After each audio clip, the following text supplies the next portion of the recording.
Okay, hey everybody, this is the Presidential Tourist back with another video. This is a new attraction that just opened up at Legoland. The first day was like the 16th. Today is the 18th of April. Now let me read you a little description about it. The immersive build experience encourages children and their parents to unleash their imagination by building, unbuilding, and rebuilding the world of their dreams. As guests enter the new area, they will first encounter a 6-foot wide Lego globe that's made out of more than 200,000 bricks. They'll be able to select from different themed building stations to build their own masterpieces. Station themes include dragons, princesses, knights, creatures, animals, vehicles, and ninjas. Pretty cool. A Duplo station will be also available for those younger guests with smaller hands. Once built, officials are encouraging guests to take a selfie with their model and share it using the hashtag @RebuildTheWorld. The individual models will be placed in the globe for others to view. Pretty cool. So let's head on in and check it out. I don't think it's going to be a huge thing, but it'll be cool. This used to be the studio store. This has been closed down since the pandemic hit. So I thought they were going to open it again. The last time I was here, a month or so ago, it was open. Not open, but still said the studio store sign was up there. So they built this really quick. At least this part out here. They probably been working the inside for a while. I said, and look, okay. Yeah. Hey, let's head on in, guys.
Going to show you some more outside of it.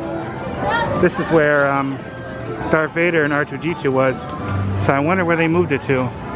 Help us rebuild Planet Legoland. So I'll be in to see where their footprints were. If I'm interested, they moved them somewhere else or they're totally gone. There's 2 entrance and exits of this attraction. I'll show you the other one. Right there. They have another Rebuild the World sign. Alright, just want to show that. Hopefully they still have Darth Vader and R2-D2 around here someplace. Alright, cool. Alright, that's it. Like I said, it was not too huge thing, but I wanted to show it. It's a new attraction here at LEGOLAND Florida. Alright, let's get on to new stuff. Bye.